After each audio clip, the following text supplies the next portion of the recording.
Once upon a time, in the village palace, there was an orphan named Adama who was so beautiful.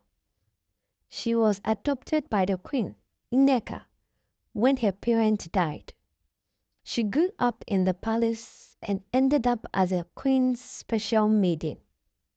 She was so beautiful that every man wanted to have her as a wife, including the king, Igwe Obina. But she refused the king because of the queen. She could never do anything to hurt her, and she saw the royal family as her home. Marrying from the same man she grew up seeing as a father and was totally not right. The king begged the queen to beg her for him to, but the queen told the king he must just be joking in his mind. Adama had been their child since the day they brought her to the palace. Why would she want to marry his own child? The people in the village murmured about it, and the elders advised him to forget about Adama, saying that the gods didn't approve of him marrying against her wish. Days later, the king sent for all the people of the village and made them eat, drink, and dance in the palace. The elders asked him what he was celebrating. He said it was because he wanted to openly apologize to Adama and the entire village for his lust over her. Now he had set up for marriage. Any responsible man who could come to seek her hand in marriage is allowed. Everyone who was surprised at the meeting, but they were happy. No one knew this was why they celebrated. The celebration even got better than before.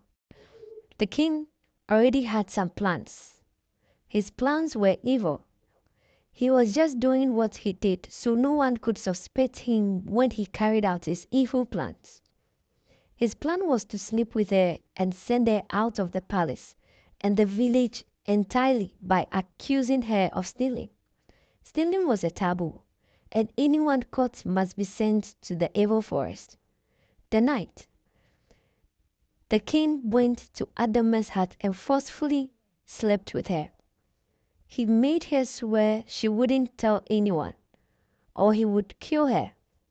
Adama cried bitterly. Why did she even trust the king before? What kind of lust would make him do this to her? The next day, while she was still trying to get herself together, the guards came and dragged her to the king, where she met the queen and others. The queen noticed she was not fine, but what Adama didn't understand was why she was dragged to kneel. Did she take it? Did you? The king asked. Adama was surprised. How could she steal the queen's beads? The king insisted the guards check her heart. He had hidden the beads last night in Adama's room. He stole the beads from the queen herself and hid it in there to implicate her. The next day, the people gathered and Adama was presented before the elders as a thief. In the village, stealing was an abomination, so anyone caught stealing was sent to the evil forest to die. The bead was found in the orphan's hut, and truly, he sent her to the evil forest, where she would die. She cried that she was innocent, but no one could believe her, though the queen was confused, and she had given her everything she needed. Why would she steal the beads? In the evil forest, Adama was so scared that she would die. But it turned out to be that the evil spirits in the forest knew who was innocent and who was not. They only killed the guilty and spared the innocent. So when she arrived, all the bloodthirsty demons came to eat her up. But they went away one after the other when they got closer. They wouldn't eat her up. She thanked them for not killing her and keeping her alive. Then she stayed all alone day and night. Years after, things started going wrong in the village. The wrath of the gods had come upon the king and the entire village. The land became infertile, and the people began to suffer. The streams started drying up. No animals for the hunters. No fish in the ocean for the fishermen. Everything started turning upside down. The poor started dying of hunger, and the rich would go to other villages to buy food and water. Life was very hard. The elders decided to ask the gods what their offense was. Why is this calamity coming upon us? The elders concluded. They had to go to see the oracle. The oracle is the mouth of the gods and the wisest one. Some other oracles came there to seek his consent, but would surely have answers to the questions they are asking. Why are the gods against them? Every time they suggested that to the king, he would discourage them and promise to find out another way out. After weeks, the elders decided to make a journey to the shrine without the king. When they arrived at the shrine, it was revealed that the king knew what to do to save his people. Let him do it now, before it's too late, the oracle said. The elders were confused. They arrived at the palace and broke the news that they went to the oracle without him. The king almost collapsed, asking why they did not go without his consent. The elders said they were tired of the hardship and needed immediate answer. But the oracle said their help was in the hands of the king. They asked him what he knew that he must do to help the village. He wouldn't speak out. The next day, the elders went to him again, begging. He said he would not find out. It's almost 7 days, and they are yet to hear from the king. They got to him and suggested to go to the oracle to ask what he must do. He promised to go, but never made a move. And it was taking too long, and no changes were made. The elders were tired and went back to their shrine again. Then the oracle made an adage that says, where the head is guilty, the entire body suffers.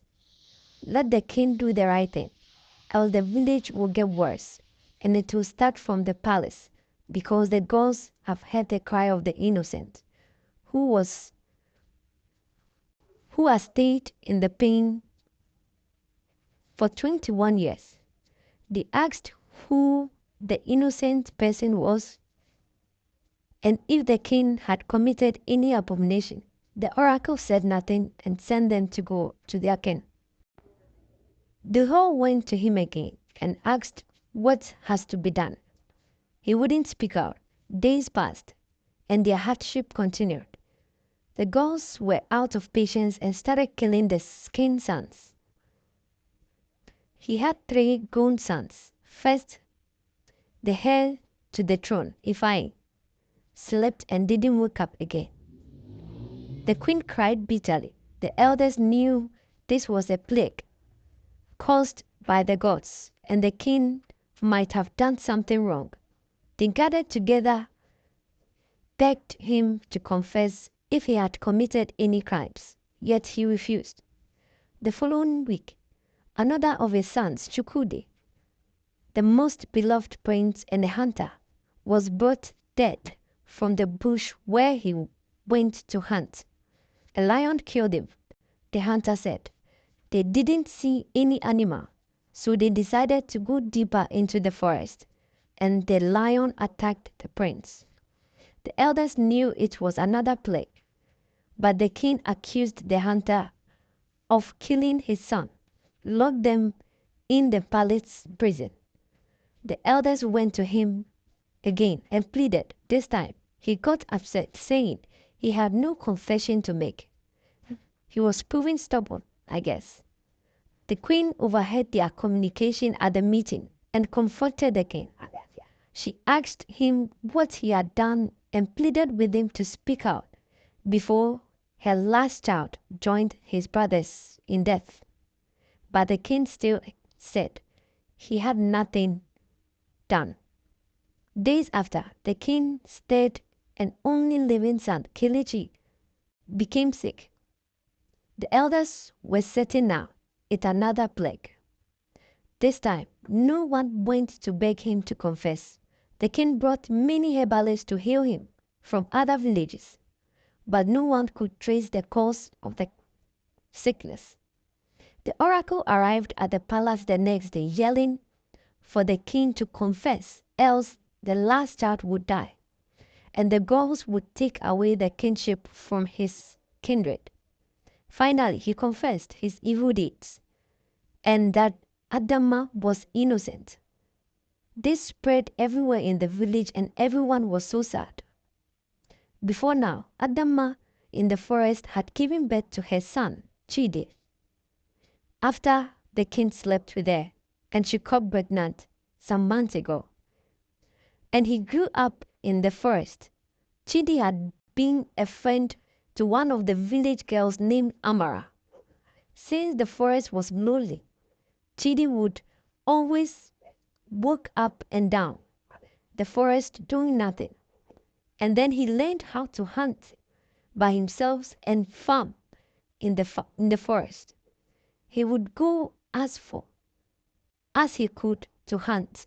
One day, during his hunting hour, he stumbled upon a very big sea that one could only cross over with a boat. Unknowing to him, the sea was a boundary between the evil forest and the village. That's where the villagers would take people and cross them over to the other side, dump them there, and then their boots will go back. There he met a girl of his age fetching water. The girl he saw was Amara, and it was his first time seeing another human being accept himself and his mother. He had always asked his mother why it was just the two of them in a very big village. He never knew where they stayed was an evil forest. His mother would tell him he would get to know someday. When they first saw her, he shouted to get her attention and tried to make her see him. But distance was so far one couldn't even hear from the edges. Then he decided to find a way to meet Amara. First, he ran back to tell his mother what will happen